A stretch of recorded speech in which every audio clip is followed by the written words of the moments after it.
We are live, ladies and gentlemen. Thanks for being patient. And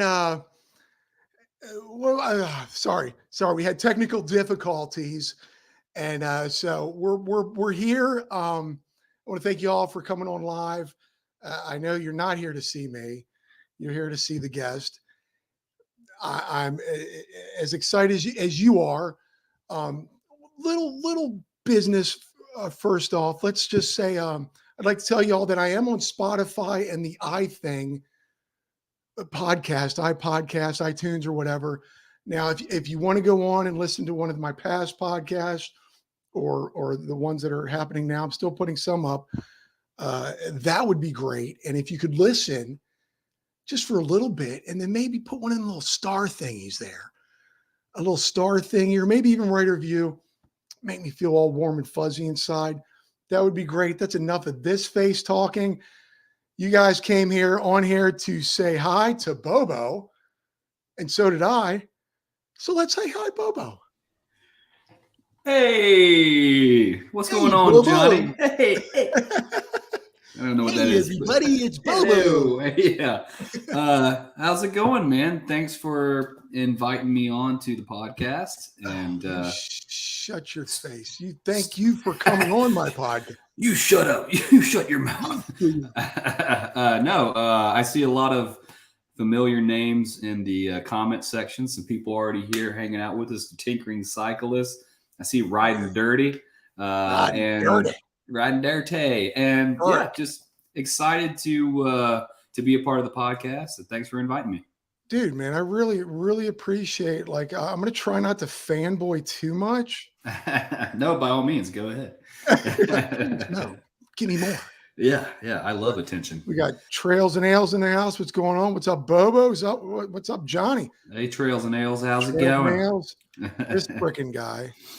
Oh man, I've been out filming all day actually, and just kept running into unforeseen problems and different challenges that you just don't expect that you're going to encounter in a film day, and made it back here with plenty of time, and then the old computer technical difficulties. So that's all my fault right here, but we made it work, so we're here. We got the fractured rider in the house. What was that, Finland, dude? You got Finland in the house. That's pretty amazing. It's like I have to pinch myself, constantly when I'm going through comments on the channel and seeing people from all over the place. And one of the fun parts of like the metrics in my creator studio is like you used to be able to like hover over a map, like a world map, and see where people are watching your videos. And like at one point, someone had been watching my videos in the Congo. And I was like, I don't know, but some special forces dude on a Black Ops mission, probably just passing the time in the bush. Big sat dish. But it's really cool to see where everybody's from. Lots of fans from Canada, Germany, the Netherlands. My channel is really popular in Australia. Go figure. Go figure. It's that accent of yours. Yeah. No, but let's kick it back. Where is that accent from? You're an Orlando guy? So my wife and I, we met in Orlando, and I worked in the film industry for many years in Orlando. And eventually we just got, tired of it. We just couldn't do it anymore. The heat, there was no change of seasons. And we lived about as far from a beach as you could get in the state of Florida. And I'm actually originally from upstate South Carolina, a place called Spartanburg, which is just across the border, south of Asheville, really. Okay. So, we thought that would be a really nice place to go to, because we would always come up to Spartanburg to visit my family and kind of just to escape the madness of the holidays. I'd be like, hey, let's go up to Asheville and go to some breweries and hang out, secretly trying to win my wife over, taking her to like Wicked Weed Brewing and Oscar Blues and Sierra Nevada. And then one day, we went up there and she was like, hey, this place is nice. We should live here. And I was like, I'm pretty sure that was your idea. So we're going to go with that. And it all worked out way better than I could have imagined. So 8 years ago, we relocated from Orlando. It's closer to my family, she's a Florida girl, but we moved back here to, for so many reasons. I wanted to mountain bike here. I wanted to be closer to my family, and just the Asheville scene is just proven to be like, sometimes the reality can surpass the dream. So, moving up here was definitely one of the best decisions we ever made. Yeah. And you are Florida as well, South Florida? I'm a Miami guy. I'm from Maryland. But I've been in Miami longer than I've been in Maryland now. I'm an old man. But I just... Oh, yeah. I mean, let me tell you. We're all... I can't grow it now. It's all gray. It's so...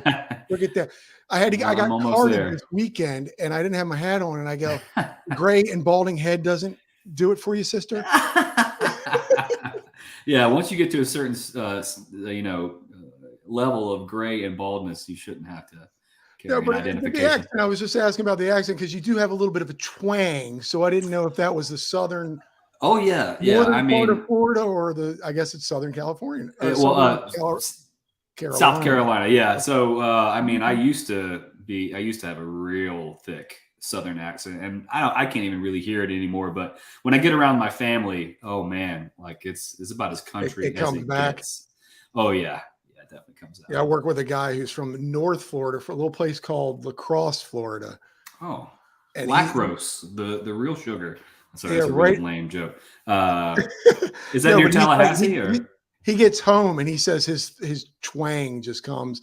Here, speaking of the devil. Oh, hey, there's Maya Papaya. There's Maya Papaya. Ladies and gentlemen, this is how this happened. Maya Papaya. Ladies and gentlemen, put your hands together for Maya Papaya. Sorry, I apologize. I'm watching. I had such a great time riding with her at Alafaya with Mr. Tonka.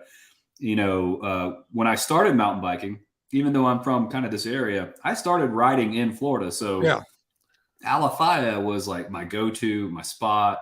Alafaya, Santos, Lois Hart. I never made it down to Markham or that far south. No. But I had a great time riding with Maya and Joe, Mr. Tonka. They were great. I've never been with people who wanted to film B-roll more than me. I had to come back and tell all my friends. I was like, guys, you wouldn't believe it, but they were like, hey, let's get a shot of this, and I was like, I can't film anymore. I've met my match, and Maya's a shredder, man. Holy crap. It's ridiculous. I fell in love with her on Instagram. I was watching her, and I knew she was a Florida girl, and I had to have her on the show just because she started riding during the pandemic. I know. You don't have to remind me. Thank you of that. Yeah. I've been riding for 20 some years. I know. I don't want to feel bad about myself anymore, Johnny.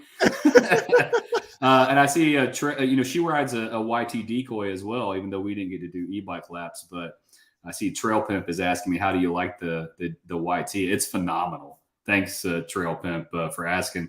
And you could ask Maya Papaya. She'd tell you the same. She loves her decoy. I'm so stoked to be a part of the YT mob. In fact, I was doing laps at Canoga last week, 2 weeks ago. I guess when I was filming that last video that went up on my channel. And Maya had reached out to me. She's like, I'm going to be at Canoga. I was like, well, I'm going to be at Canoga too. And sure as shit, we were filming. And here comes a train of people. And I was like, that was Maya Papaya. I'm like, Maya! And she just just kept on going. I'm like, oh man, she probably thought I was just like some cheesy fan.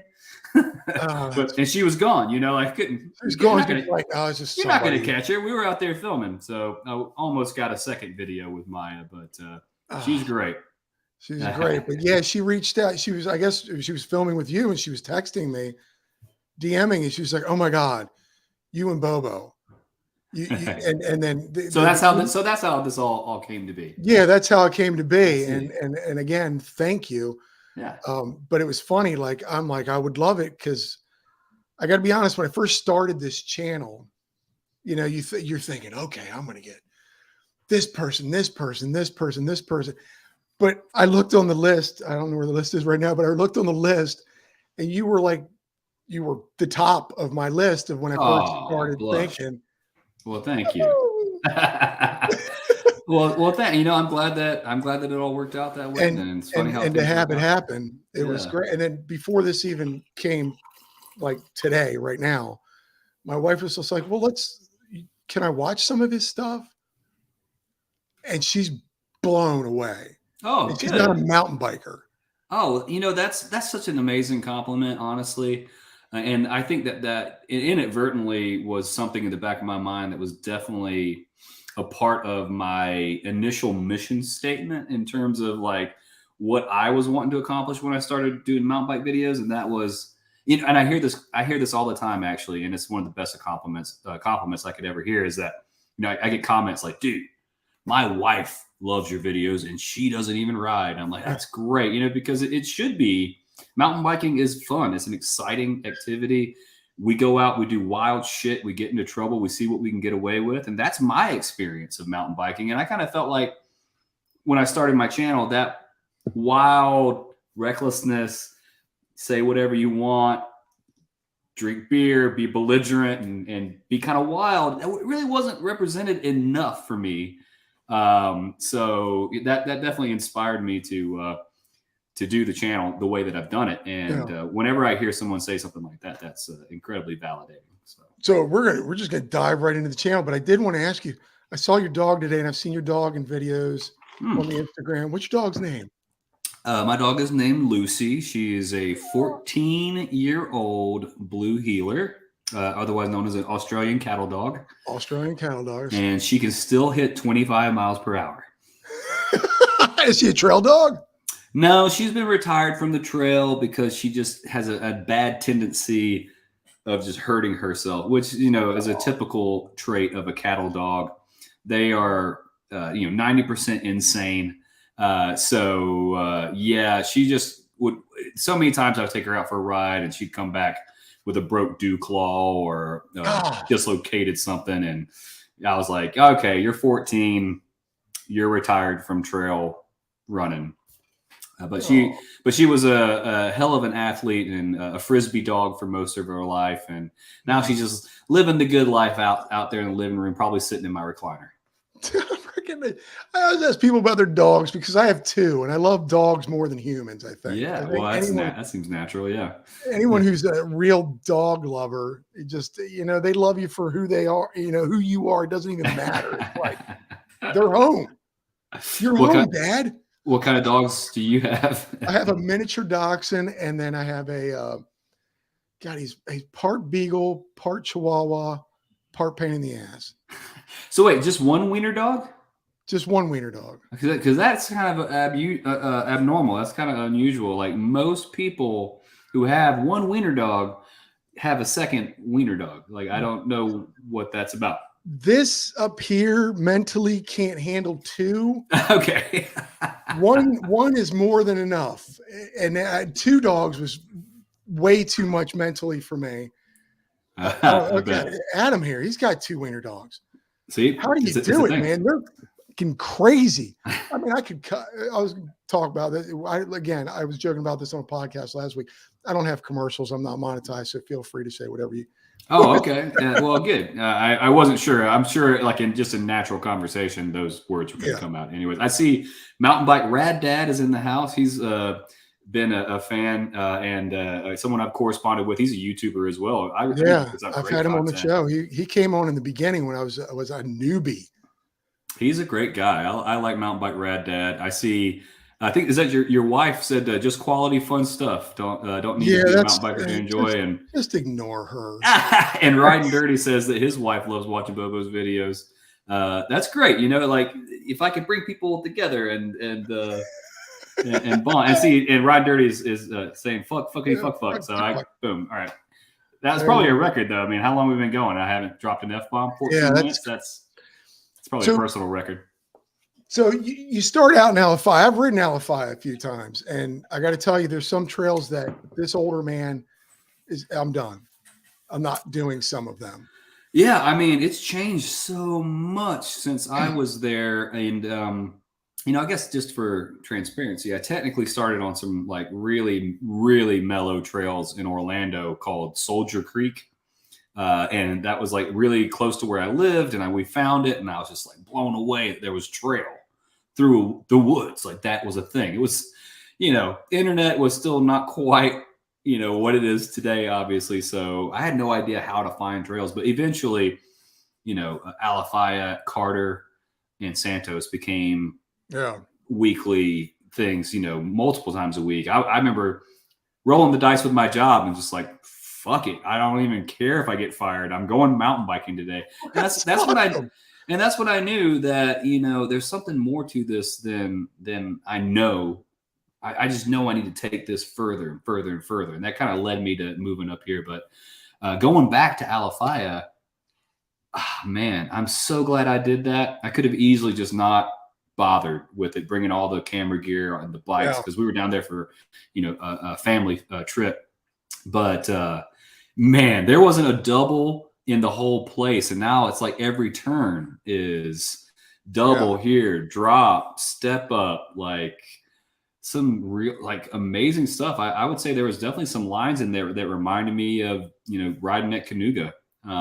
It was impressive to see. And I'm stoked that I can do most of that stuff now. Because I didn't have the ability to go airborne back in the day. And I know I probably catch up. Yeah. Oh yeah.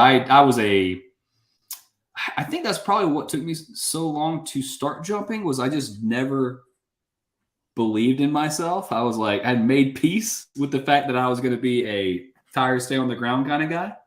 And then, it just didn't take long before that. When you move up here, you're a product of your environment.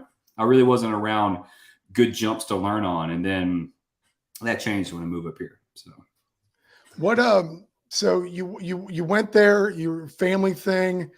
Yeah. Sorry. We didn't get to talk much beforehand. This train derails left and right. Hey, that's all right, man. ADD, it's my superpower and my curse. Yeah, I'm loving it.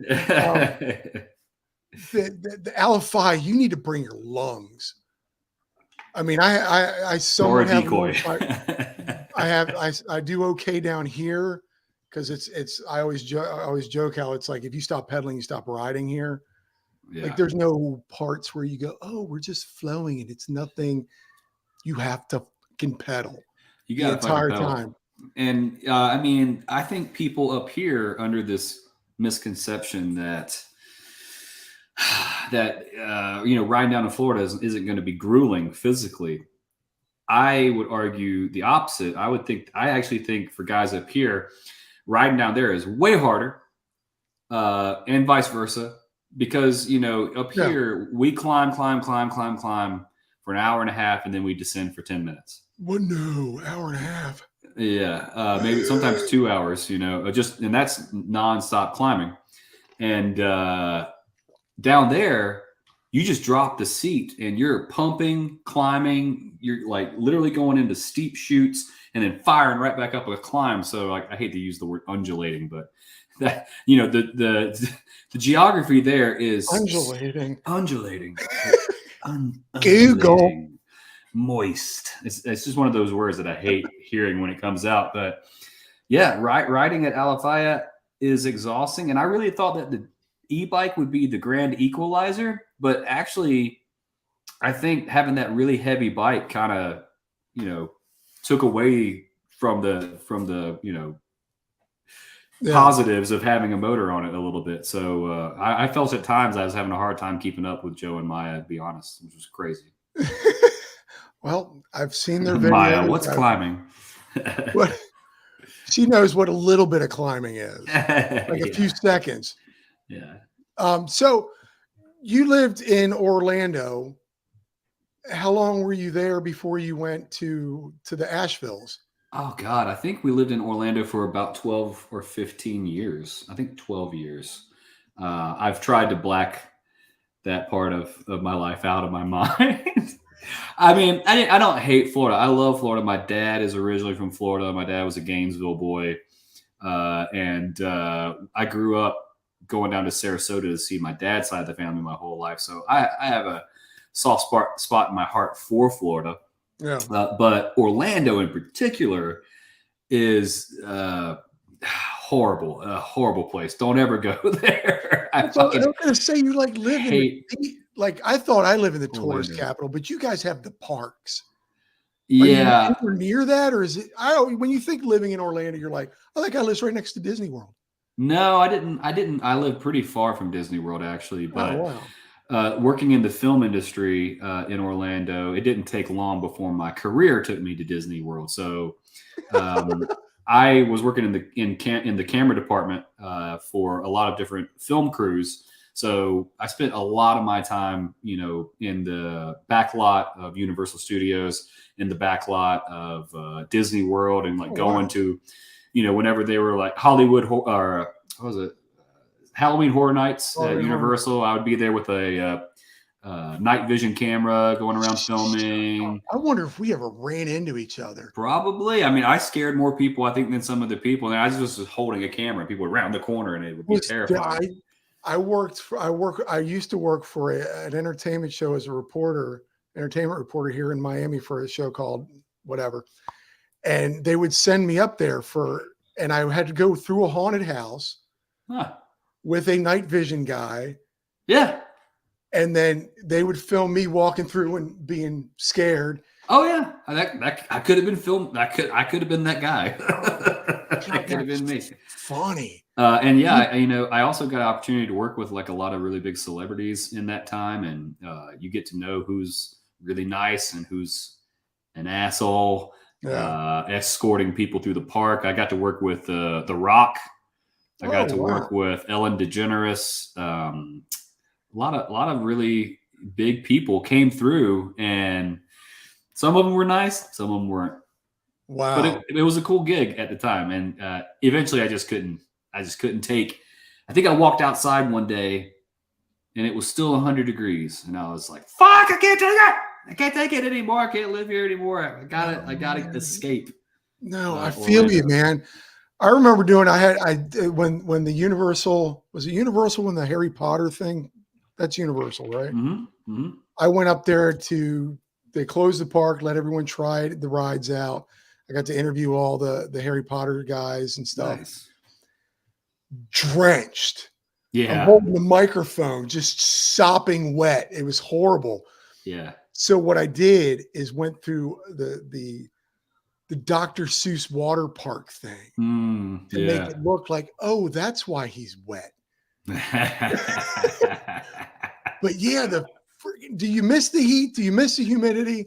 No, I love Asheville, and frankly, I thought it was going to be a difficult sell to the wife, temperature-wise. But then, ignorance is bliss. She had no idea what she was signing up for. And then when we moved here 8 years ago, it was like a record cold winter for Asheville. In the first week, we got dumped on with 4 feet of snow. And then it snowed and snowed and snowed and snowed. And I thought, oh my God, Ms. Bobo is going to kill me. Like, she is going to fucking kill me. But she loved it. Like, we were out there sledding, just having a blast. And she looked at me one day and like, it was like, fall, the first fall. And it was like Halloween. And it's like, it is the epitome of Halloween here in Asheville. Obviously, with the leaves changing and whatnot. Yeah, changing colors. She's like, it's fall as fuck out here. And I was like, yeah, this is. I was like, you poor thing. Like, you grew up on the beach in Vero Beach, Florida. Yeah. And you never experienced these things called seasons. Yeah, she grew up where the palm fronds just turned brown and they fell. Yeah, and there's something to be said about that. I mean, like, personally, I feel like I'm not ruling out a return to Florida down the line, but probably in my retired years, like a normal person, move back to Florida to die like a normal person. That'd be a good way to go out, like sipping a margarita, try to push a fart out, and bam, heart attack, die right there while the sun is setting. It'd be a good way to go. I don't know what it is about me and the men in my family. We like to cinematically choose our demise. My dad told me the other day, he's like, I was like, don't you want to leave Spartanburg? You live in the middle of the woods. He's like, nah, I want to one day just be walking through the garden and just fall over. I was like, that's The Godfather. He's like, yeah, I want to die. I want to have a Godfather death. I was like, all right. Can't argue with that. Heart attack. No, I feel you. Heart attack.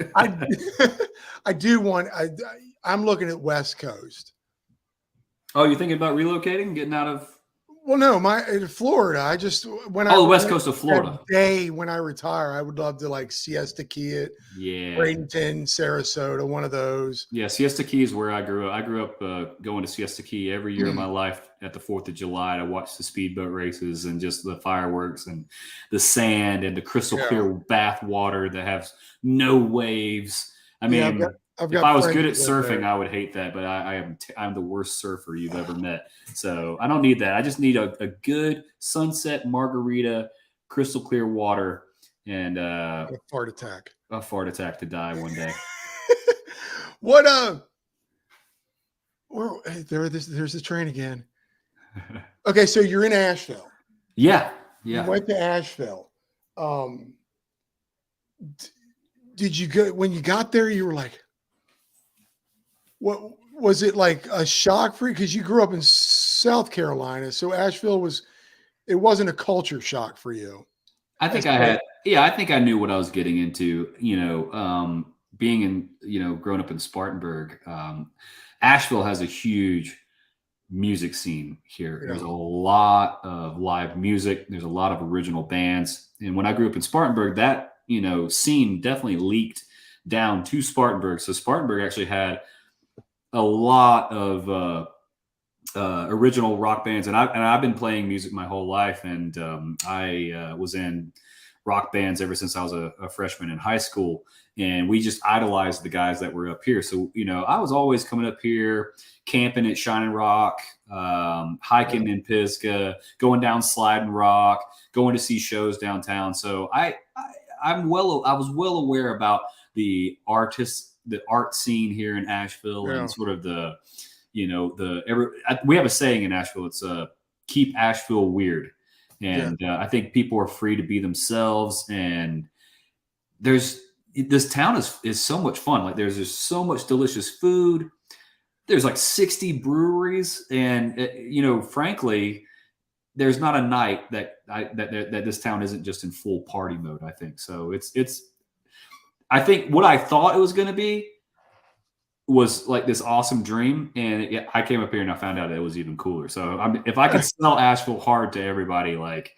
You just wouldn't believe how cool this place is. I hope that I die here, actually. See, that's the problem is that what you're doing right now is what people in Asheville don't want you to do. Yeah, I know. I know. That last video of me taking the decoy to Canoga, I thought about titling it, Asheville Sucks, Don't Come Here. That's what we say about when we go out to Jackson. We go out to Jackson Hole every year, and we try to tell people, no, it's horrible. Don't. Yeah. I'm sorry. I take all that back. Keep it weird, isn't that? That's Austin, Texas, and I think a lot of people compare Asheville to Austin. There's a lot of similar vibes because there's a huge art scene here. There's a lot of artists here. There's actually a lot of YouTubers here, and that's actually how I was able to move up here. I was working in the film industry, and we wanted to live here so badly. My wife, like nothing good comes from Craigslist, right? But my wife found a post on Craigslist looking for, it was a YouTuber looking to hire an editor to come work for them full time in Asheville. So I snuck into my boss. They wanted you to film like an interview, and it had to be under 2 minutes long. So I snuck into my boss's office. He's got all these awards. He's got like 16 millimeter film cameras and like spools on projectors. Like it looks prestigious. So I snuck in there, filmed it, thinking I wouldn't get the job.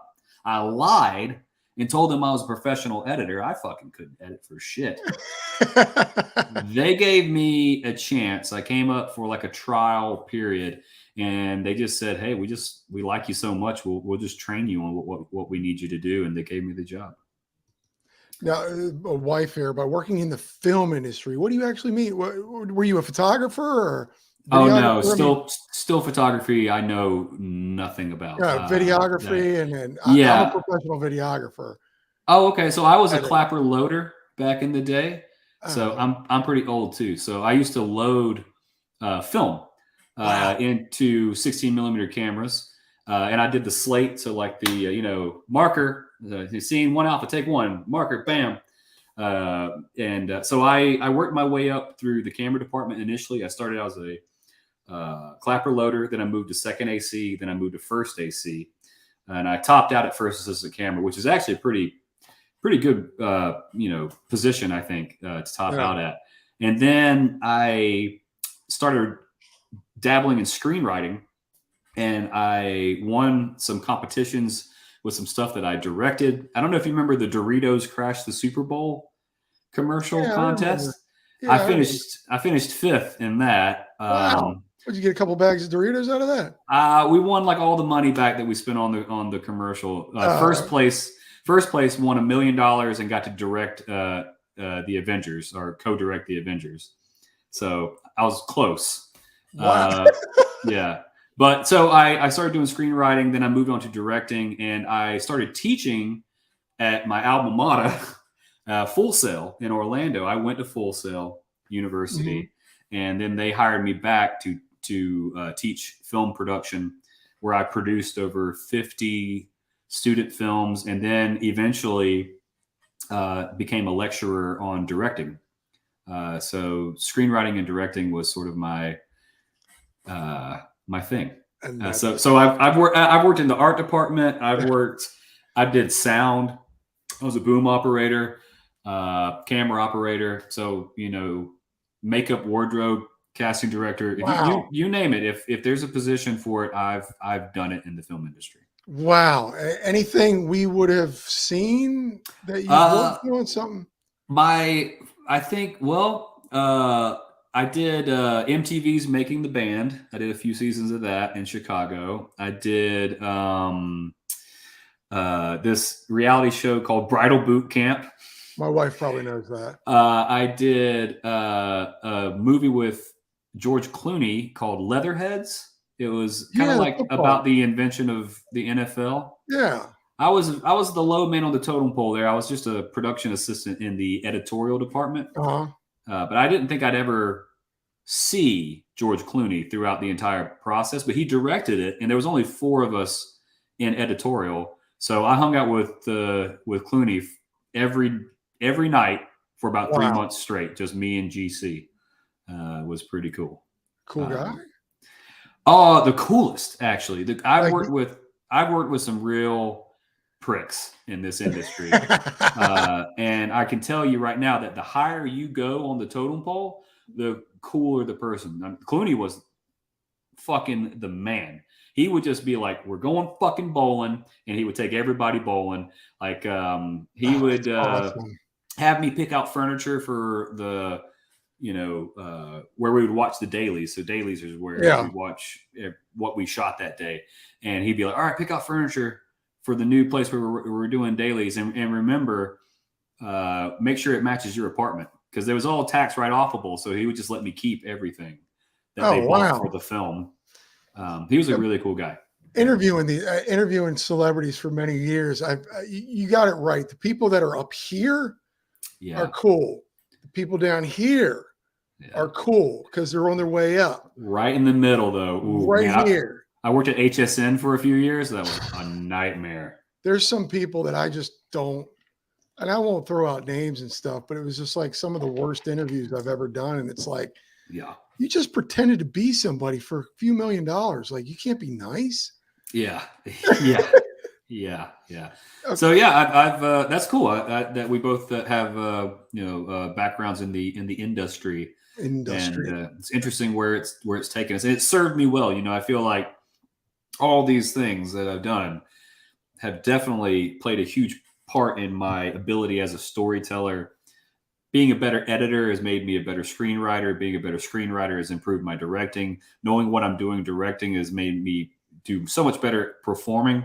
And just all around, I feel, a lot more confident moving forward in anything that comes my way now. So that's what gets, this is why I blow sunshine up your ass. This is why I love your channel so much, is because I think I appreciate what goes into it. Again, I may have emailed you or something. I was on camera for a while as well, as entertainment. And I brought some costumes. I brought props. I get what you go through with the editing process and all that stuff. So, I mean, my wife was watching. He was just like, oh my God, you can do this. And I'm like, no, Bobo does it. But Bobo, you can do it too. You've already got now. And this is leading up to the next question. I'm taking a really fucking long time to do it. Yeah. Which is, when you got to Asheville, is this when you first were like, okay, this is where I'm going, balls to the wall. This is my job now. Yeah, you know, honestly, I just was desperate to move to Asheville. Like sometimes when I get my mind made up on something, like I'm dead set on it. And I'm a very all or nothing personality. So things are either perfect or they're shit. So like once I knew that living in Orlando was just not something I could do anymore, then my life was shit until I could get out. It's probably not a healthy mindset, but you know, when I took the job with these YouTubers, and their channel was called is still called Threadbanger. They had 4 million subscribers. Threadbanger. They are some OG YouTubers, and they taught me everything about YouTube. And in fact, I was very skeptical, and I didn't give a fuck whether or not they were con artists or not. It's like, if you're gonna, because I was skeptical. At the time, this shows my age a little bit. I was skeptical. I really didn't think that you could make money at YouTube. This was 8 years ago, and I was like, I don't give a fuck how you make your money. If you want to hire me and I can live in Asheville to edit your DIY projects, I'll fucking do that. But then I got here and I learned, man, not only is this real, but you can make a lot of money. These guys are fucking, like, the creators are my age and they retired 3 years ago. Wow. Retired. Like wealthy homeowners, tons of properties around town, and just living the life. And I aspired to that. And, they encouraged me as well. They taught me the formula, the quick editing, it opened my mind up to things about, like, people's attention span these days and how you got to get right to the point, and fuck not cursing. They would bleep it out though, and they would always be like, you should probably bleep it out. I'm like, no, I'm not going to bleep it out. Sometimes I bleep it out. But they had me be on camera for a couple of projects that did very well. And they always encouraged me. They're like, hey, you have a knack for being on camera. You're really good. You should start your own YouTube channel. And that's where it began, because I knew, here's the thing that I don't tell a lot of people, is that I had a 3-year contract with these people. Actually, it was just for 2 years. Uh-huh. After that, I was going to have to figure it out in Asheville. And I may have not been totally honest about that with certain people, my wife. And so I was really taking a risk. And I knew that, man, if I better get cracking. So I told them, I'm going to do my own YouTube channel. I'm going to do, they're like, don't do mountain biking. I'm like, I'm going to do mountain biking.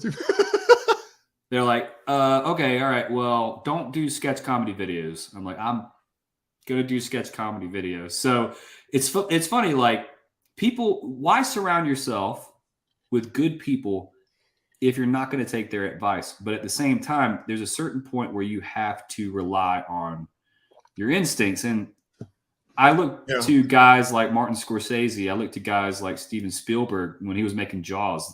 So many people told him he was fucking up. His choices were sinking the movie. It was going to be a failure, and he would never work in Hollywood again. But he followed his instincts, and it fucking worked out, So, like, you do need to listen to people, but you also need to follow your instincts. Yeah, but you're also kind of you got in, what was it? You started about 6 years ago? Mm-hmm. Yeah, so I kind of had already had a YouTube presence because I had just my personal YouTube channel that I would just go out, and instead of riding with a GoPro, because at the time they didn't have gimbals or stabilization, I would just take a GoPro and a tripod and go out there and plant it. And people would always comment like, man, this is brilliant. I never fucking thought about that. It doesn't look like garbage turned through a shit disposer. It's like, yeah. And some of those videos back in the day did like 14,000 views, which for me not having any following, 100 followers and nothing. So I knew I did have a little bit established, but it probably wasn't until 6 years ago that I actually did my first, okay, I'm doing a channel. I'm calling it Biking with Bobo. Yeah. And I'm going to try to make this work. And the reason that happened is a funny story. I went to Beach Mountain in Boone, North Carolina for my first ever time riding park. Uh-huh. And I edited everything together and I put it up there. And I used some copywritten songs by Foles and a couple other popular bands. And it got demonetized and taken down. Oh. And my boss had been like encouraging me to start a channel. So I said, you know what? Fuck this. I was like, fuck that. You're not going to take my damn video down. In fact, I'm going to redo the whole thing. I'm going to put some commentary over it. I'm going to use your cheesy ass YouTube music like you want me to use. And fuck me, it was a hit. So I loved it. I got it instantly addicted to the comments coming in, and people were just like, yeah, I love that you just say whatever the fuck you want. And your commentary is great. And, you know, it just kept me going. And I think so many people want to be successful at YouTube right off the bat, but you have to just get in there, do that dirty work for a long time before you start getting dialed. Oh gosh, man. It's you. And here's the Nick and Katie first saw you on Seth Bike Hacks. How did you meet Seth? And I think maybe that's where I found you. I was watching a Seth and I saw you do something goofy, or you had a piece and he was goofy on yours, or probably saw me go off the drama drop and eat shit. Probably in his old backyard. I'm one of the few people that ever did that. Yeah, you know, I actually met Seth through BKXC, and I met BKXC through the single track sampler, and me and the single track sampler knew each other before either of us were into YouTube. So it's kind of a so you guys, all the big guys on the, because I mean, honestly, and I'm saying this more sunshine up your ass, is you're kind of a pioneer in the mountain biking YouTube. Do you think that? I mean, was there a lot of mountain bike YouTubers that were successful when you started? Oh, well, thank you. I mean, geez, that's a hell of a, that's a lot of weight, you know, comes with that responsibility of being compared to. I like it. I love being called. No, I'm blown away. That's an incredible compliment. Thank you. If people think of me that way, then I'm not going to argue with them. I think that. I mean, because you just named off a bunch of pioneers. I think I would, you know, my inspirations early on were kind of Seth, but not really. He was sort of the antithesis to my inspiration. Wow. Yeah, totally. I liked what he was doing and I was in awe of his success, but I thought it was far too vanilla for what I wanted. And the guy in all that time barely cursed and not so much squeaked a fart out. I still don't think he. And I was like, that's not mountain biking. We fart all the time, you know, like where is that? And then I discovered IFHT, and, you know, at that time I was big into directing, screenwriting. I was doing lots of short films on my own that weren't mountain bike oriented. And I remember thinking, fuck, these guys have it right here. There's got to be a way. Because, you know, I knew I didn't have the big crew. I didn't have a big budget. But they started, you know, with bare bones and no big budget. Yeah. And I was like, I know I can do what they are doing. And so that sort of became the template for me. But, you know, I wanted to do it on a more practical level without a huge budget and what I could handle, just me and a camera, you know. Yeah, I find everyone's got, a lot of people, and even I've put out one riding video, I think, you know, and you throw it on the Instagrams too. You're like, I rode. I don't just do podcasts. I ride too. You got to prove it. But you do.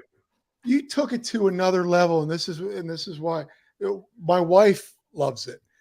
Is that, and she just boom tonight I got home at 7 o'clock and she just started playing your stuff.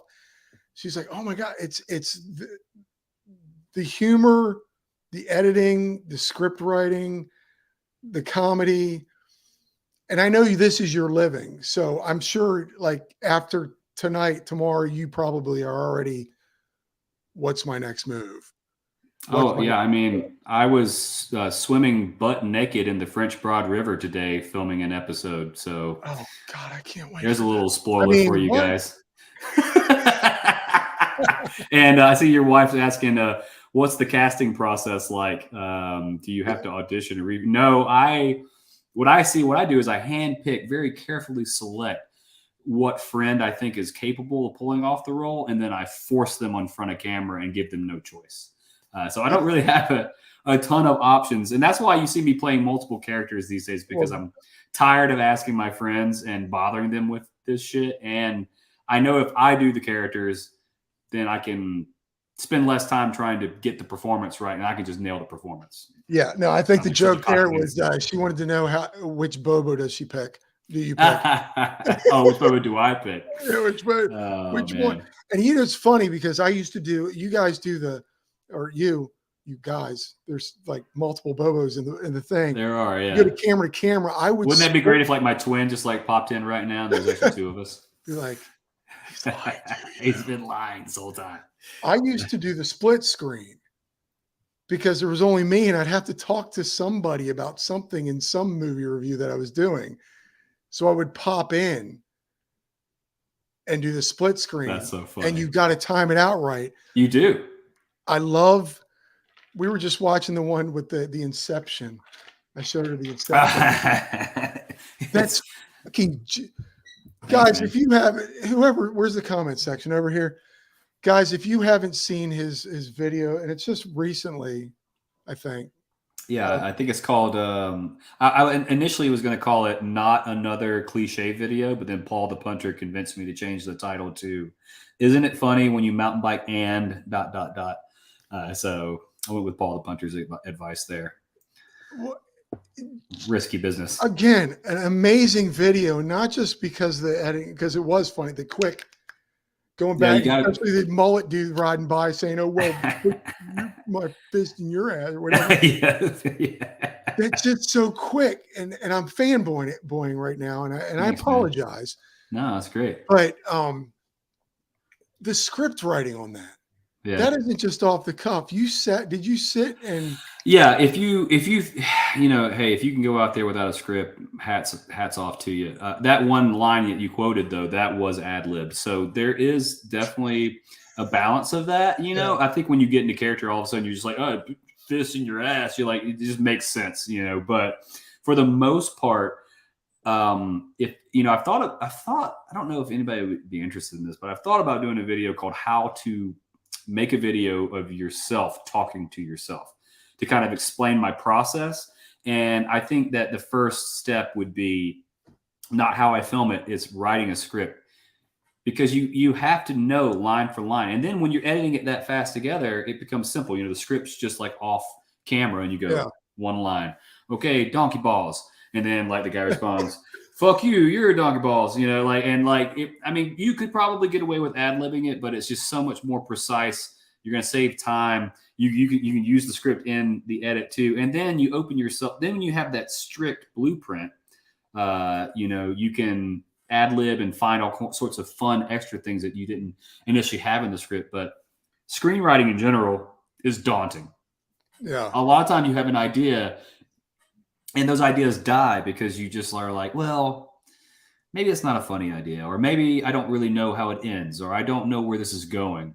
But it's remarkable to me how you can take just one joke and say, I'm going to fucking write this script today. And as soon as you start to put pen to paper, all these little details in the DNA code fill in. Yeah. And before you know it, you're like, oh, yeah, because we're naturally, very good storytellers. All humans are. We're eager to tell a story.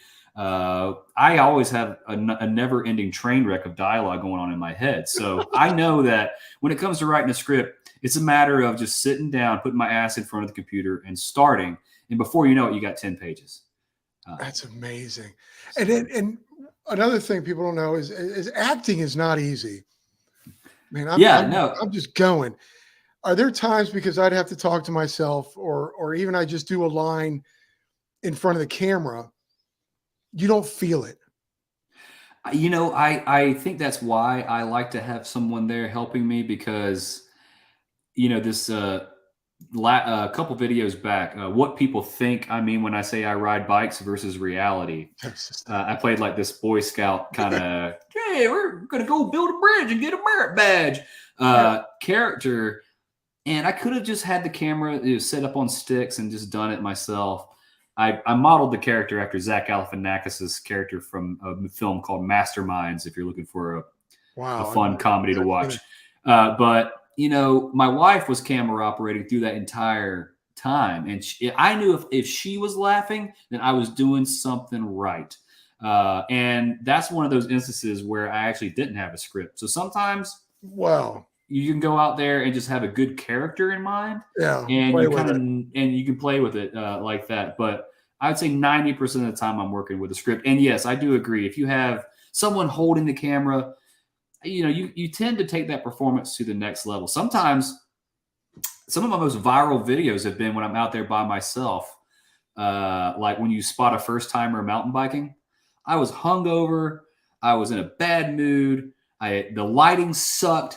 Nothing was going my way. My buddy Colin came out to me while I was filming because he works at Colo, and he's like, "How's it going?" I was like, "I fucking hate it.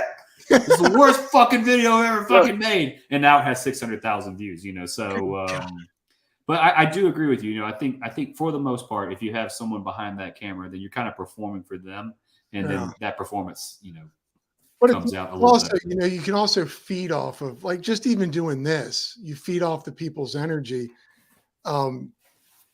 I would always do a line and go, and I'd look at the camera operator, videographer. Should I let me do one more, and then get that, because there's a moment in what's the one that you did a video? Oh God, I'm sorry. You did a video. It's son of a. While you think about that, I want to answer Trail Dog's question. He says, "What's your process for writing a script?" Well, it starts here. Unfortunately, I have probably 1 million notes in this phone, and most of the time, like, I'll just be out in public and I'll be like, I got it. You know, like someone's going to play my asshole like a jug. Sorry. That's funny. And it's like, I'll put that note down, and then that asshole like a jug video never becomes anything because it gets buried in all the notes.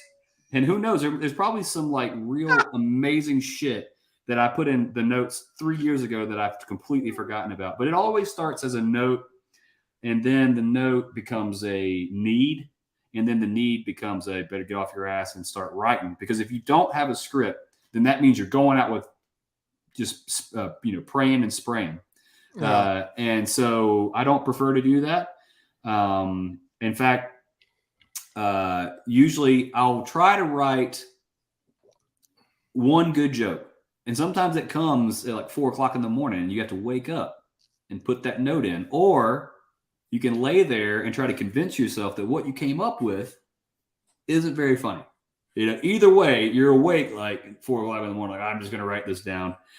And then you try to, write riffs off of that, try to see if you can take that joke a little further. And then you do like, okay, what is this similar to? What's another joke that's similar to this? At the end of the day, you almost always come up.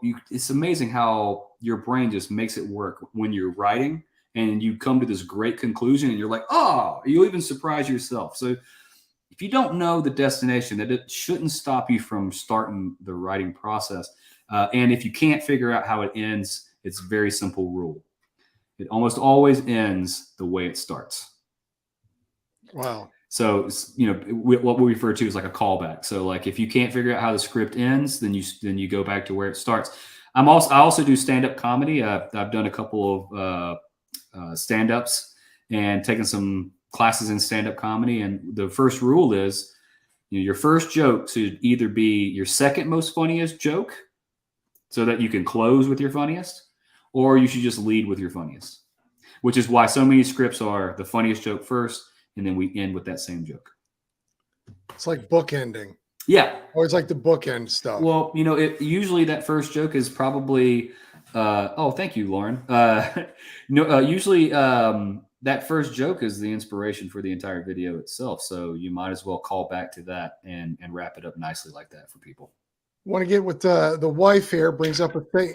Where does this creative goofiness come from? Did you come from a family of creative goofiness, or is this I love this question. When I get this question, I always say head trauma.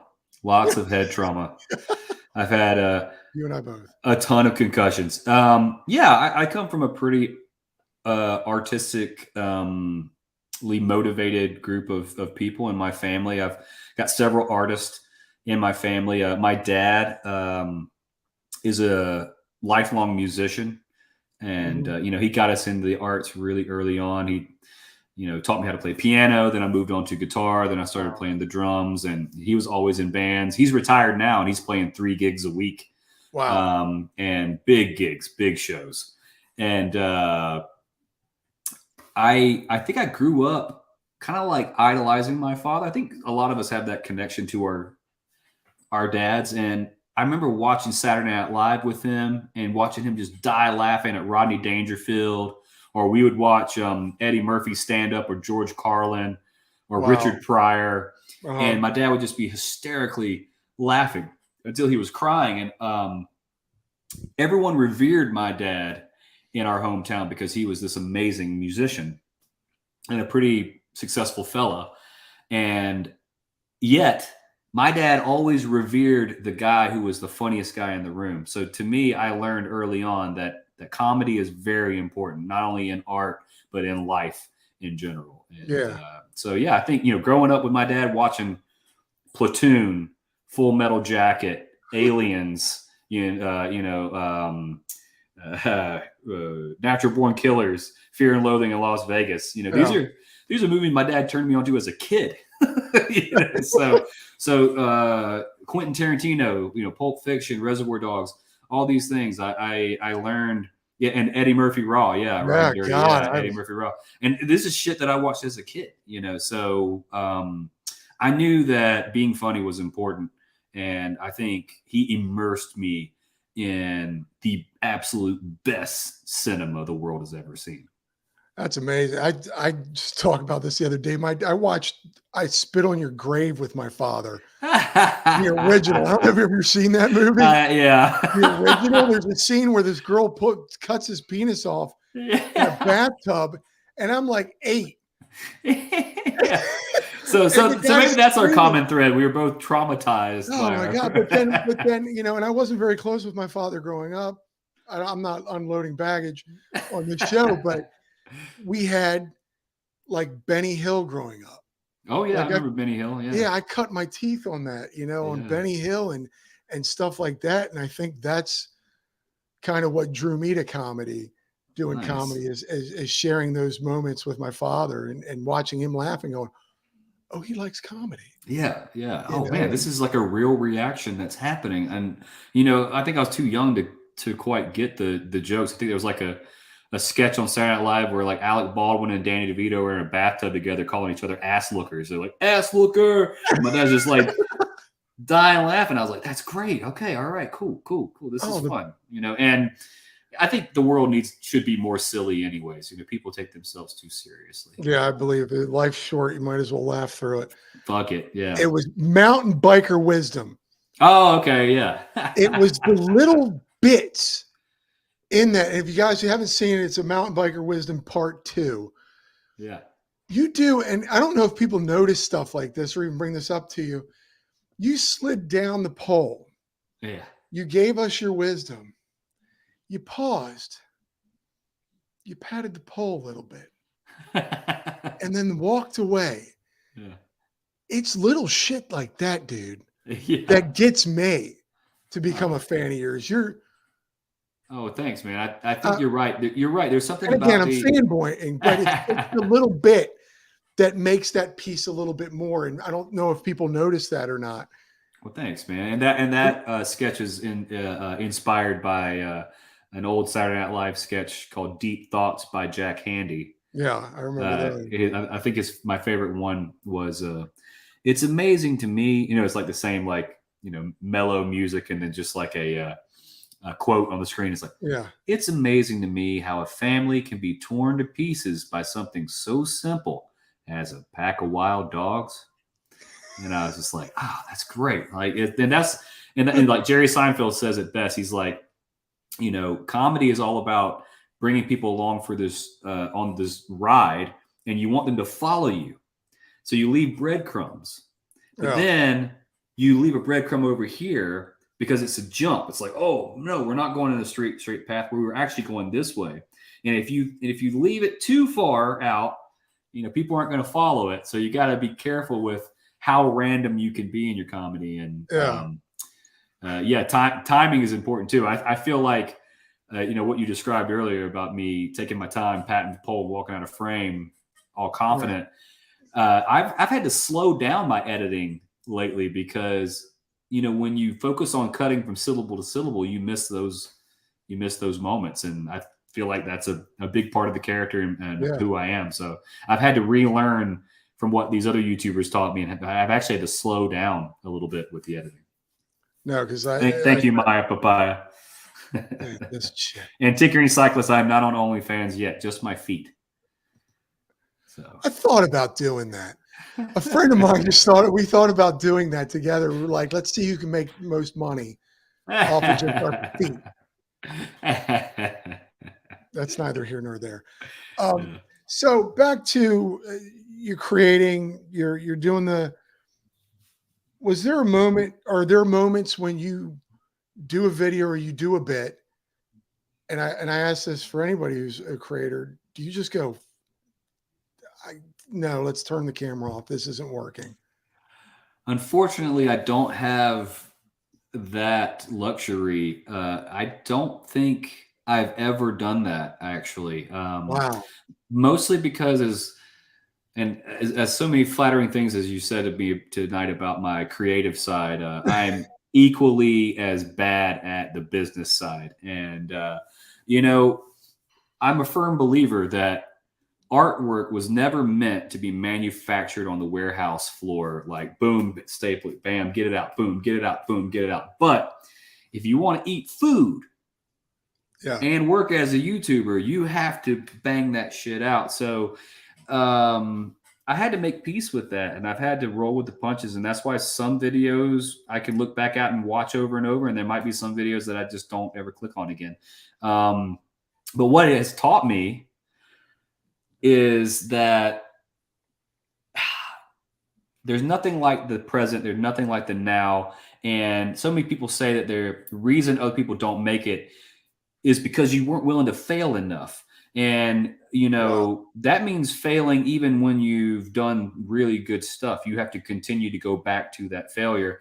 And I feel like when I worked in the film industry in Orlando, I lived in such a hypothetical world. I was constantly coming up with ideas, but I didn't have a platform for it, and I would never execute it. Now I am all practical application, and there's no time for hypotheticals. So if it's an idea and I like it, I have to do it. You got to do it. It's my job and it's my art. And every project you get better. I think a lot of people also think that, on a graph, a pie chart, you should make leaps and bounds in your evolution personally. But really that pie chart should be very gradual, because you should actually want to do this for a long time and get incrementally better and never stop getting better. And that's the goal for me. Yeah. I mean, sure, there's probably pieces that you go, yeah, I mean, put it out there. I need to eat. My wife needs to eat. My dog needs to eat. Yeah. But you may not watch them ever again. Sometimes you watch them and you cringe, sometimes you watch them and you're like, oh man, this fucking video is great. I can't believe it doesn't have millions of views, but you look at it and you say, you have to also, dissect it and say, why do I like this? What is good about it? And how do I recreate that magic? Because I don't think that the video failed itself. Maybe it was the thumbnail. Maybe it was the concept. I can redo this. I can do this better. I remember every movie review I would do, the executive producer of the show would be like, so what do you think? What did you do? And I would tell him what base I was on. It's a home run. I hit a third. You know what? The movie wasn't that great. I doubled. You know, you don't like everything you do, but again, this is your bread and butter. Yeah, and nothing grows you as a creator like a must. You have to go. Yeah. You know, and the biggest fear is like missing a week, missing 2 weeks, and then the almighty algorithm fucks you over, and you wonder, damn, now I've missed 2 weeks, and I'm putting this video out that I've been so excited about, and now it's fucked because I didn't do 2 weeks, and now the algorithm is punishing me. And so that then you're dealing with all of that too. I see Tumor Warrior. I just wanted to answer this dude's question. He's been asking a lot. So which Star Wars is your favorite? I think was it Return of the Jedi where Darth Vader said that he was Luke's father? The Return of the Jedi, yeah. That one. Yeah. Or is that Empire Strikes Back? That was we were all like, yeah. What? Spoiler alert. I'm a fan of the original Star Wars. Yeah. Yeah, I haven't watched any of this stuff that's happening. Yeah, I mean, I'm just not into it. Like, yeah. I mean, I think like when you get really deep into screenwriting, as we used to joke at Full Sail when we would teach these new students, these new classes would come in, we're like, we're not ruining movies for you. We're ruining them for whoever you're watching them with. Because that's the truth. Is like now I watch something, I'm just like, oh, he's the killer. Oh, she's gonna do this. Yeah. Oh, she's gonna sleep around on him. Blah blah blah. Like it's rare that I find any type of entertainment these days that like genuinely surprises me or captivates me. Yeah. So I'm kind of a prick when it comes to my movie reviews. Oh, I can't watch. I don't do any of the Marvel stuff anymore. I don't do. Yeah, Robert Downey Jr. Is not a big fan of the Marvel movies, even though he's Iron Man. A lot of the big budget movies that used to happen in the 90s, they don't have money for that now. It's all going to these Marvel movies. But I don't want to harp on that. I was a huge X-Men fan my whole life. Yeah. I love X-Men, Wolverine, Archangel, all that stuff. But my film stuff is more along the lines of the guys I follow are the Coen brothers, Wes Anderson, Sam Mendes, artsy stuff, creative stuff. Yeah. Like horror. I think my favorite movie of all time, that's a really hard one to answer. I'm like that. Your favorite movie of all time? What's your favorite movie of all time? Leon the Professional. Oh, Luc Besson. Yeah. I think my second favorite sci-fi of all time is The Fifth Element. I love Luc Besson. And Leon the Professional. Gary Oldman, when he takes that pill and he cracks it. Everyone. Everyone. Yeah. Natalie Portman's first movie. Forget it. Oh, dude. If you guys have not seen Leon the Professional, you are missing out. Great movie. I think my favorite sci-fi though would be Aliens, but I'm just a huge Aliens. Yeah, I know, right? Everyone's like, not the first one. I mean, a lot of people would argue that T2 is the greatest sequel of all time, but I would argue that Aliens is the greatest sequel of all time. Wow. Hands down in my book. That's pretty brave. Yeah. But you can't do your favorite movie. It's a tough. It really is a tough one, and I had to nail Leon the Professional down. Yeah, that's really. I think it would be between Shawshank Redemption, Oh Brother Where Art Thou, and American Beauty. I know Kevin Spacey has a lot of, that doesn't change the fact that is a fucking phenomenal movie. Wasn't he acquitted on all that stuff?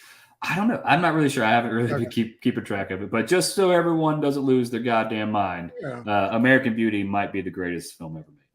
So to back it up, you're talking about you have no qualms in disliking the algorithm. You've had videos on it.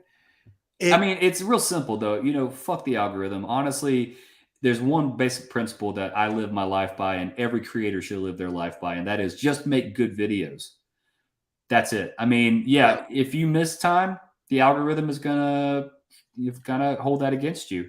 So you kind of have to do two things if you want to get the silver plaque button and the gold plaque button is you have to make good videos and you have to be consistent. So a good business plan goes a long way. And I'm not the best at that. Luckily, this is just a hobby for me.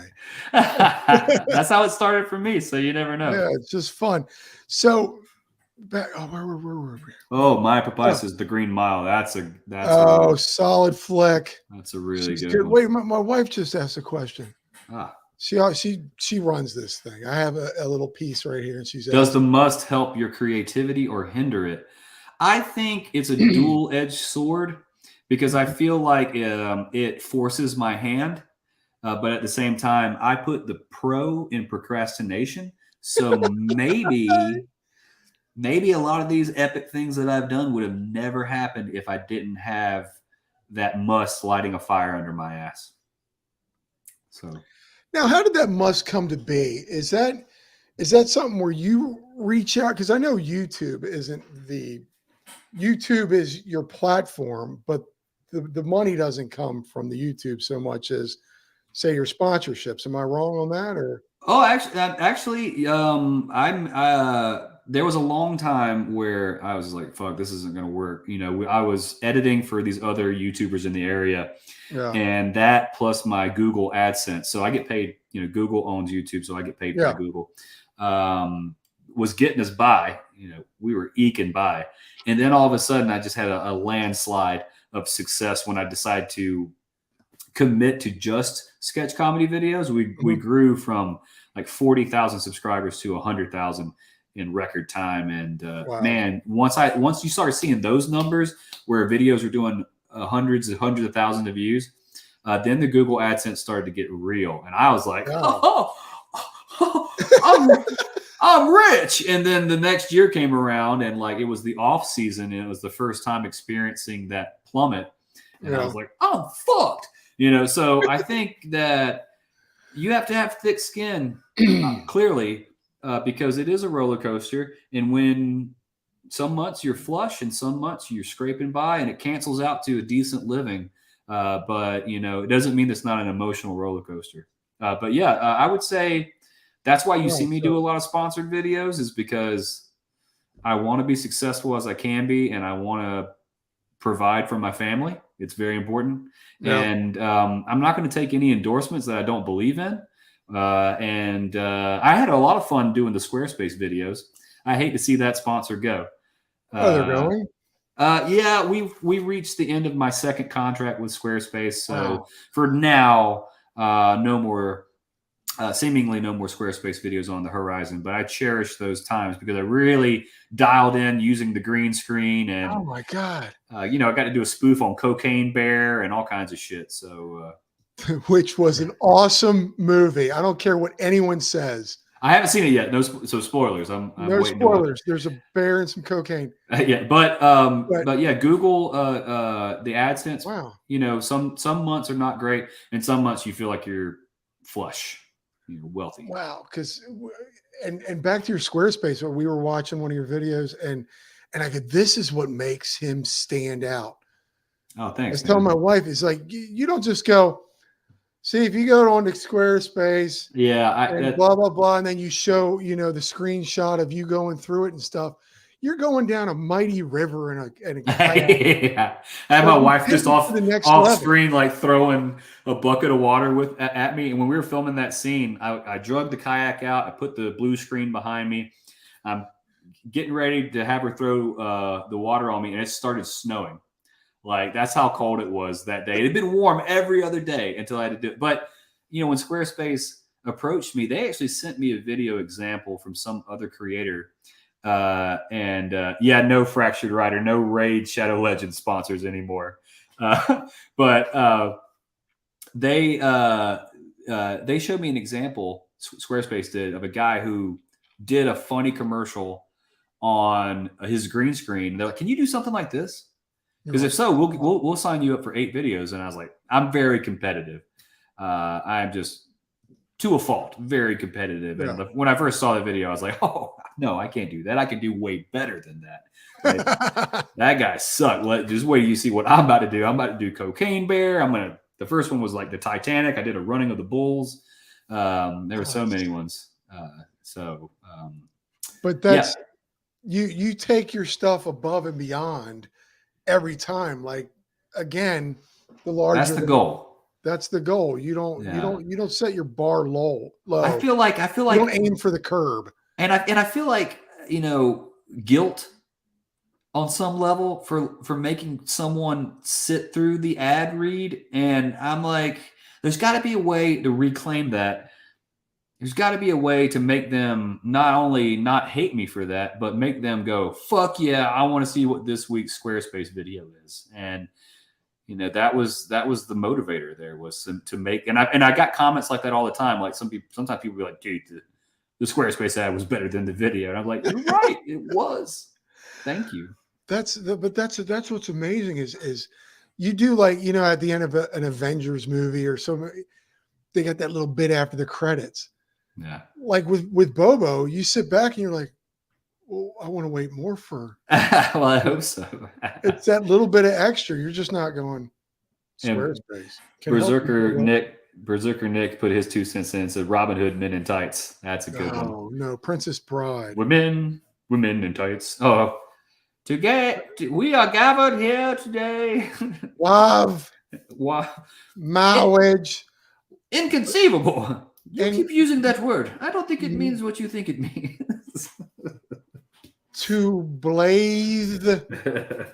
Ladies and gentlemen, a collaborator of Mr. Bobo. Oh, hey, the Colorado Kid's here. Colorado Kid. Hey, what's up, man? Speaking of collaborations, you two with the Snowdona. I just wanted to see Joe get mauled by a digital polar bear. Really, don't we all? No, you guys collab so well together. Well, Joe is a talented guy, and I am in awe of his mustache, and I think most people are. And he's a great filmmaker. And BKXC, when I first rode with him, he told me about Joe, and he said, it's a shame that this buddy of mine, the Colorado Kid, hasn't had more success on YouTube. And this was a long time ago when he told me about him. And I clicked on some of Joe's videos, and I was like, yeah, this is kind of fucking crazy that he's not a megastar. And I've always believed that one day the stars would align and that people would finally figure it out. And they did. And man, he's been crushing it. And one of the reasons that you see those collaborations between a guy like me and Joe is because we trust each other. From a comedic standpoint, from a cinematic standpoint, we have similar ideas when it comes to comedy. In fact, one thing that people probably don't know is that Joe and we text each other all the time about episode ideas. Like, I'll riff off of something he gives me, and he'll come up with jokes. So a lot of the videos you've seen lately, there's Colorado Kid jokes sprinkled all throughout. And I wish that I had a way to tell people, hey, Joe wrote that joke, but I just can't stop the video and be like, but it really is what he says. It's 80% stash. We all wish we could grow something. 12% talent, 6% luck. That adds up. That great. But you guys did. I mean, he did that video of the VR.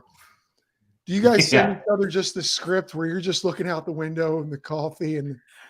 Hey, we just I really appreciate his ability to hop too, man. Holy fuck, dude. Because I am not the most organized cat. And it's not uncommon for me to hit him up on a last minute type of situation and be like, yo, dude, can you film, you being a news reporter in Sedona and act like you're getting mauled by a bear for me? And do you have a green screen, by the way? And he'd be like, yeah, sure. I'm like, can you do that in the next couple hours? And he's sure, yeah, why not? And I always try to say, hey man, anytime you need that, I would gladly repay the favor. And I think it's a hell of a way to collaborate with people who are across the country from you. So I really hope that we can incorporate more of that in future episodes, because I love working with the Colorado Kid. Clearly, yeah. I mean, who wouldn't? The two of you together is just comedy gold. I'm thinking about getting the mustache back in action, but I just don't think I can. I just don't think I can pull it off like Joe. I look like Paul Blart Mall Cop. No, how do you now? Okay, so because in the biker wisdom, you got the mustache, and it's solid. Thank you. Look, hold on, look at this, folks. Can he go? Can he go right here? Look at that.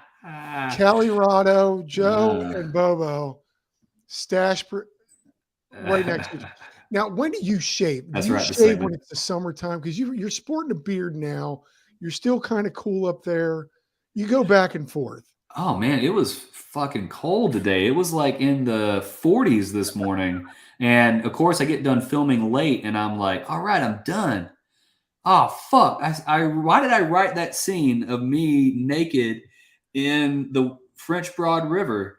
And the temperature has just plummeted. So I got my polar plunge in earlier today. Nice. I had to go out there and I'm just like, this is just not going to look real if I'm not actually naked. So I had to get naked. I had to set up the camera. I go down, I get in the water, I do my thing. I come back up, I review the footage.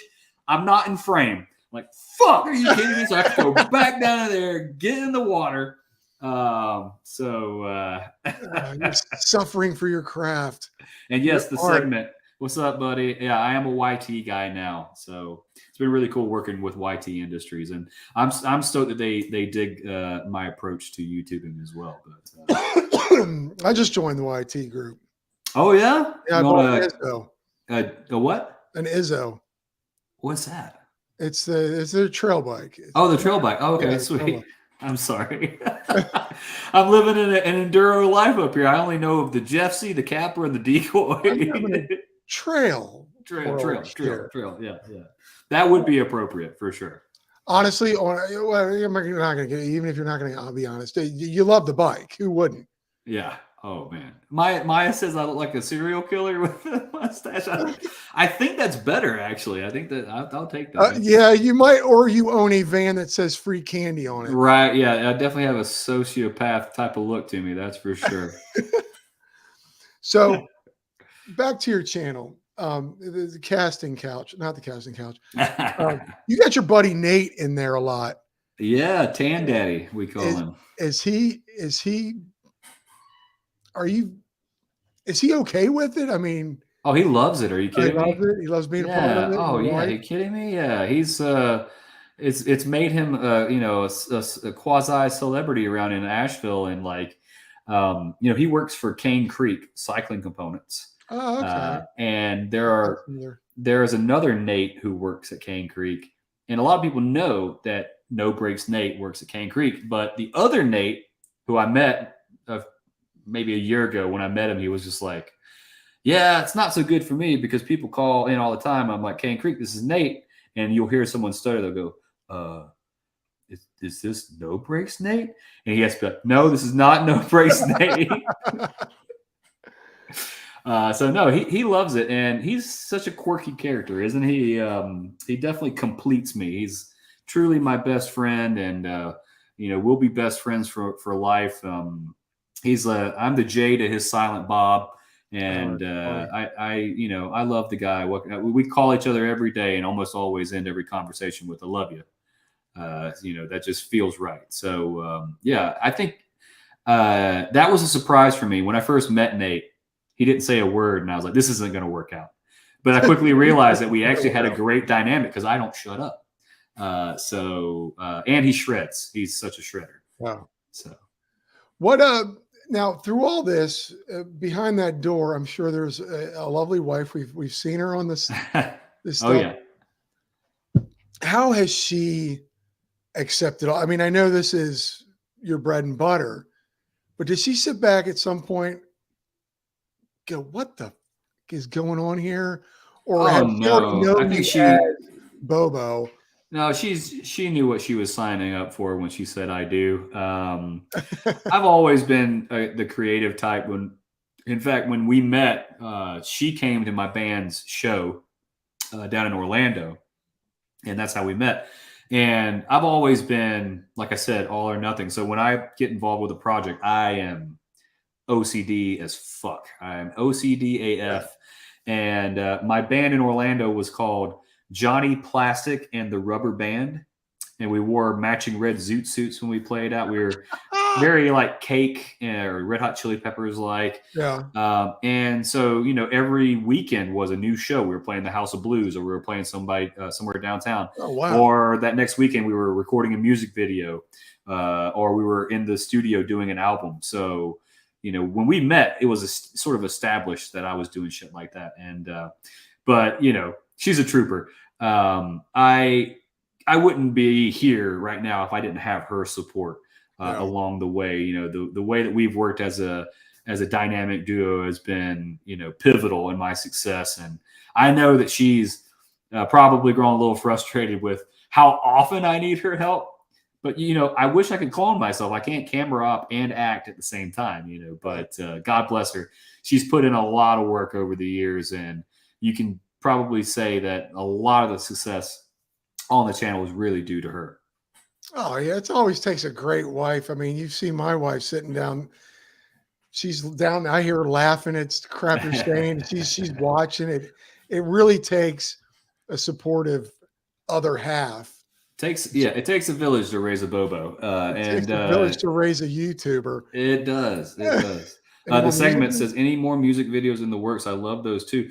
Yeah, you know, those are tough because to do a good job on the music part requires spending a lot of money. And sometimes it doesn't work out. Like you can spend a lot of money on the song and it still doesn't work out. But I've tried to do the music here in my own recording studio here.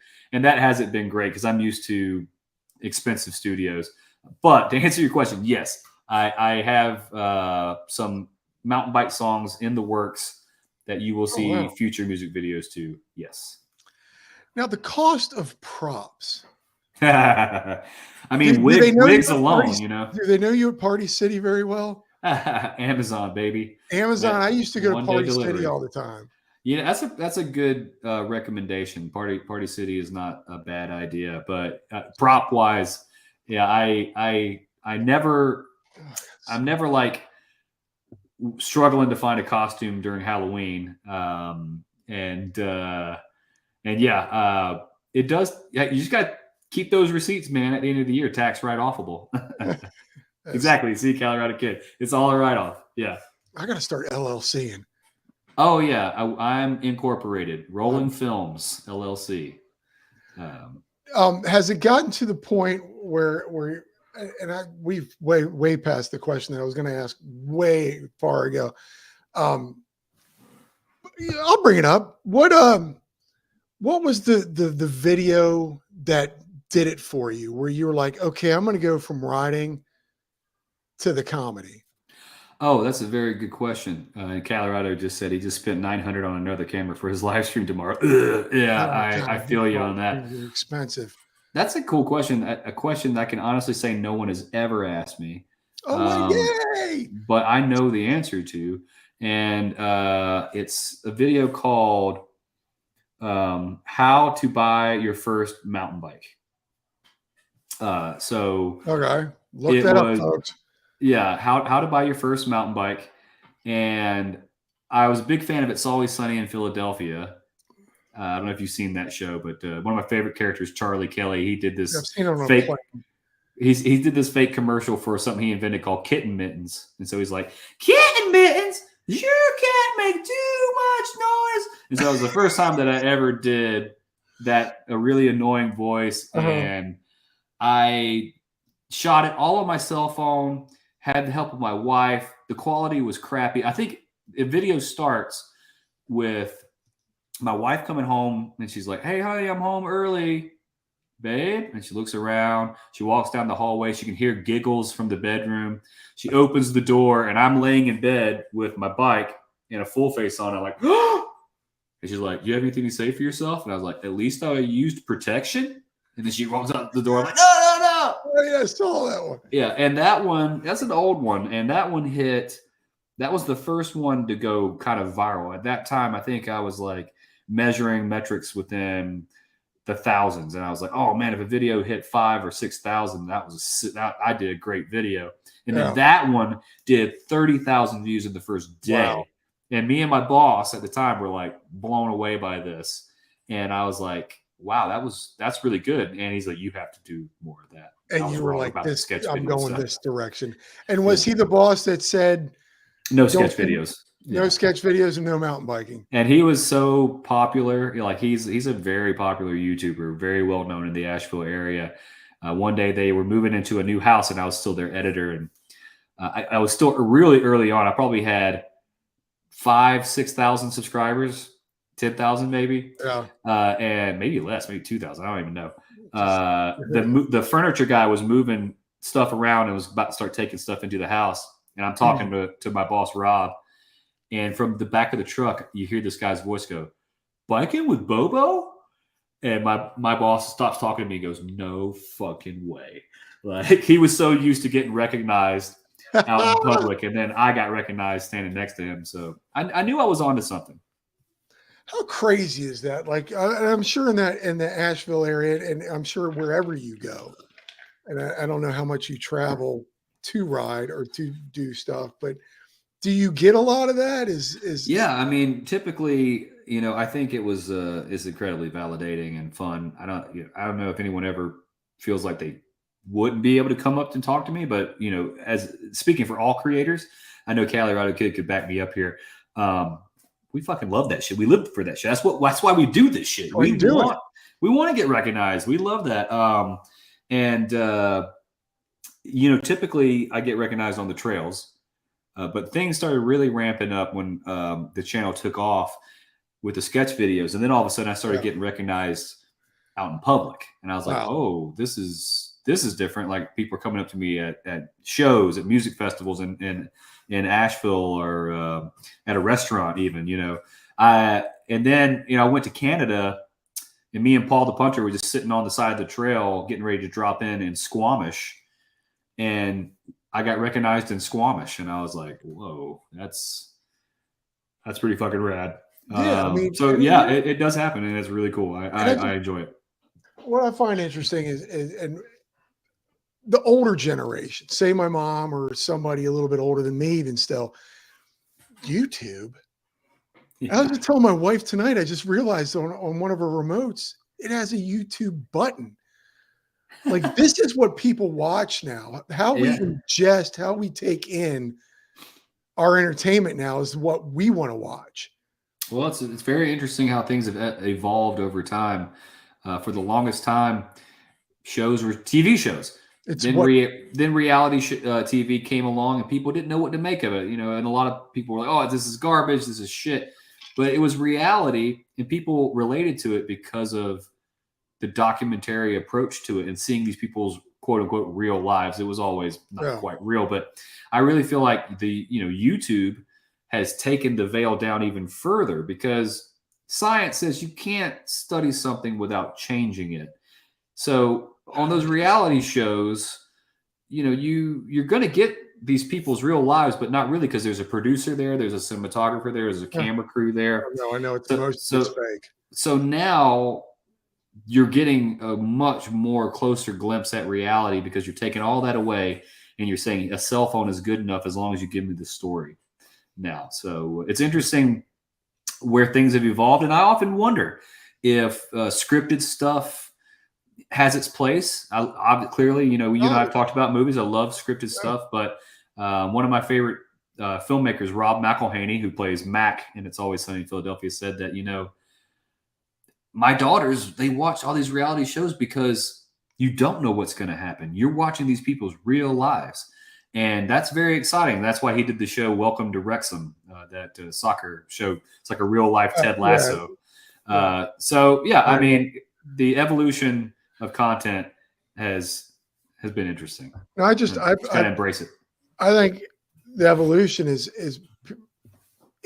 YouTube is almost like what magazines were. Back in the day, I used to pick up this bike magazine when I was younger, in my 20s, early 30s. It was called Bike, and it was all about mountain biking. And they would have stories about mountain bikes, and people would talk about write about their epic rides. And then during the pandemic, that's when I came to YouTube and was like, I get to watch it on here. Television is what they want you to watch. Yeah. This is what we want to watch. Yeah. And what these people over here are watching, wanting to see times Bobo. are changing, my man. Really well. And you got in on it at a great time with your incredible, stupid freaking content. Well, thanks, man. I often wonder if the Colorado kid is ever going to try his hand.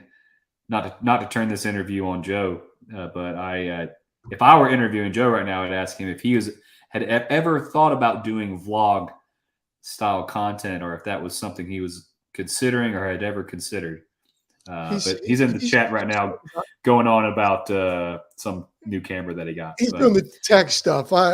Maybe someday if he'd come on my show, Well, I'm hoping to run into him because I think I can say this now. Me and No Breaks Nate are heading out to Arkansas. We're going to be in Bentonville at the end of the month for the Bentonville Mountain Bike Festival.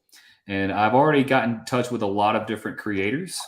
I know Jess the Maker is going to be out there. Yeah, write it down.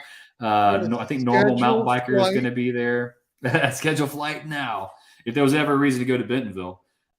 So you just might see a vlog of mine in Bentonville with the Colorado kid and Normal Mountain Biker. That would be the dream.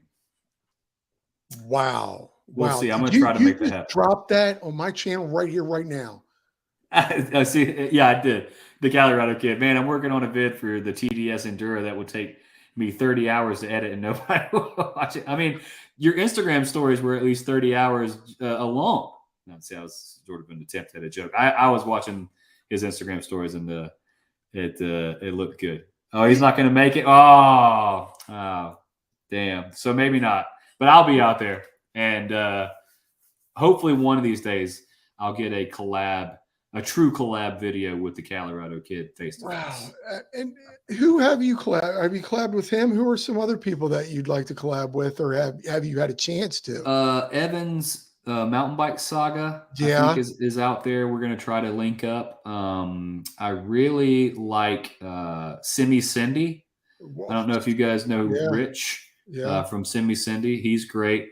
I would love to drag Kevin Steady Spin out of retirement and get him back on the channel, but well, he's known as these days as Kevin on Burn Peak. He's been on a lot of Burn Peak. Okay. But yeah, that's just to name a few. I think one thing I really like to do is try to get a YouTuber from outside of the mountain bike world to come in and try mountain biking. It'd be great to get Magnus Mitbu to come try mountain biking. He's a rock climber, so I'm big into rock climbing these days. What now? Wow, train. Colorado kid says that we got to do a sequel to the one with Brian with the crossbow. Oh yeah, for sure. That was a great one. The real BKXC. Yeah. Oh man, how to be a YouTuber. That's a good one. That's probably one a lot of people haven't seen. Now you big YouTube. That's my caveman speak. You big YouTube. You big man meat. Oh no. I've known YouTubers, and I guess Joe could also say went from YouTube to the Instagrams or the other social medias. Yeah, I think you have to. Yeah. Have you pushed yourself more over that way, or you just like I'm already established on YouTube? I'm very stubborn, and I'm also an asshole, and I'm kind of an idiot when it comes to certain things. And people need to tell me, several times before I take a hint. I was told probably a year or so ago that it's probably a good idea, considering everyone is embracing the short form content, like the short form content, the vertical format, to start going through your old episodes, finding good moments, making them into vertical formats and putting them on Instagram and TikTok and as shorts on YouTube. And I fought it tooth and nail because I thought it was a stupid suggestion. And I fucking hated vertical formats. That coming from a minute. Yeah, I mean, clearly, we come from this, horizontal 16 by 9 deal that we're accustomed to, and I don't want to change. But I realize now the error in my ways, and I've started to, take advantage of any days that I have off, because not every day is productive. You know, I'll have a Friday where I'm like, I thought I was going to film something, nothing goes to plan. Like I didn't come up with a video or something. So I'm like, well, I better go through some of my old projects and find a good short. And I just put up a short on Instagram yesterday. And it's just what I thought was the best joke from one of my old videos, and just a quick clip of that. And it did 60,000 views in 24 hours on Instagram, and 13,000 on YouTube Shorts, and another 10,000 on TikTok. It all adds up, and you are reaching people who, you know, are not exclusive to any one of those sites. So, you know, it is important, and I'm a believer now. I got to tell you, I thought, and I still think Facebook is dead. I definitely still use Facebook for, you know, posting on there, but in terms of like personal use, I'm just not on there. Yeah, I don't do anything for personal. It's all for this mountain bike Q&A thing that I do. But I posted a couple shorts of, you know, of some interviews I did. Ridiculous. Like for me, I got like both of them were like over 10,000 views. And I go, wait a minute. Yeah. I thought it was going. I get like 500 or 600 views on Instagram. Then I'm like, maybe I should rethink this. Yeah. And Joe says that his subscriber count just passed his Instagram followers. So there you go. And the segment, thank you for that. He says, dude, I feel like once you got an e-bike, your progression started ramping up fast. You're killing it on the trails. Thank you. There's so much e-bike hate out there, and people love to interject their opinion and make things about them, but they never stop to think that I don't give a fuck what they think, and I'm going to do whatever the fuck I want to do, and I'm not doing it to piss you off. I'm doing it because I like it. You know, riding an e-bike has progressed my riding so much, and when people see me on the decoy, they probably think I'm doing it because I don't want to climb. I do it because it makes me feel safe. That's it. And I don't need to fucking explain myself. If you don't like it, fuck you. But I will tell you this much. I love hitting big jumps. I know those jumps don't look huge on Tortuga, but let me tell you, they are big. And I love them. I love hitting them so much, but I won't hit them on anything other than e-bike because that extra weight stabilizes you, believe it or not. Really? It keeps me from getting bucked over the handlebars. I don't feel that anymore. And now I trust what I'm doing, and I've been able to take my progression a lot further. So sorry to get on the e-bike. Yeah, I'm a dead sailor. You know what? This is what's great is that you are I don't give a fuck. Yeah, I mean, I wish more people would. Yeah, I wish people would understand that. Like, I mean, I get comments all the time, like really nasty comments about the e-bike, and I'm like, look, I don't know you. You realize that, right? And I'm not poaching your local trails. I'm going to Canuga. It's an e-bike park. It was built for e-bikes. But I don't understand why you get angry. But again, with your attitude, even with your comedy, it's just like I'm doing what I like to do. I'm putting out what I want to do. Yeah. You know, and there was a recent Instagram thing that you had done. What were we doing? Oh, I was just cheersing Maya Papaya. Maya Papaya. She said, Lauren, are you still sober? Probably not. But you know, I mean, I don't want to like piss anybody off either. That's not my goal. But you did some Instagram thing, and you were upset with some commenters, I guess. Yeah, I get people who like who comment all the time, and I think that sometimes they think they're trying to be helpful, and sometimes they think there's no comment that I hate more than someone telling me to not curse. It's who you are. You're being you. And that's what makes a great YouTuber, is a YouTuber that is yourself. Yeah, and I mean, hey, you know, like screw that guy and his pursuit of perfection and whatever perfection means in his own personal world. Like, it's hard for some people to wrap their mind around that their own personal morals do not apply to everybody else. All right. If I was a fucking 8-year-old kid dropping F-bombs, that would be a little tacky. I agree with that. Like, there's a time and a place to come in and reprimand somebody. I'm a 40-year-old man. If I want to say fuck That's what I'm going to say. And it's not because it's directed at you, but because this is the verbiage I prefer to use. And technically, I have an extended vocabulary, and that's all that is. It's who you are. Let it happen. Exactly. You don't like it, don't watch them. That's what's great. There's a mouse you can click. So man, I hate that so much, man. When someone like tries to, enforce their morals on me, it's like, okay, all right.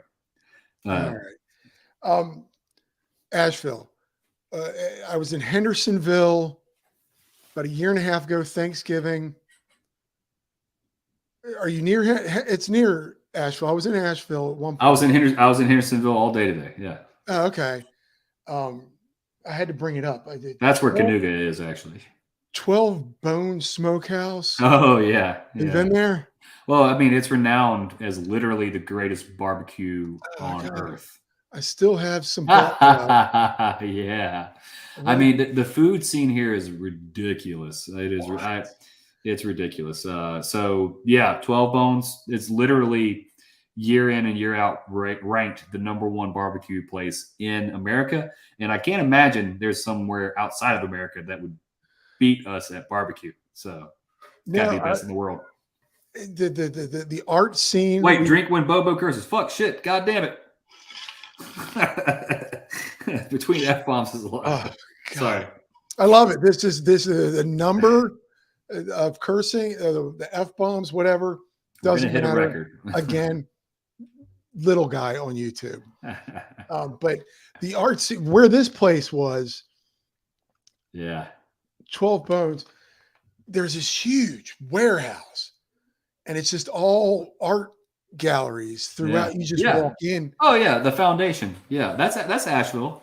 That's like right near the river. That's where whenever you see, like in our videos, we're like riding around town and bar hopping on our bikes. We're going right past there every time. Love your IPAs.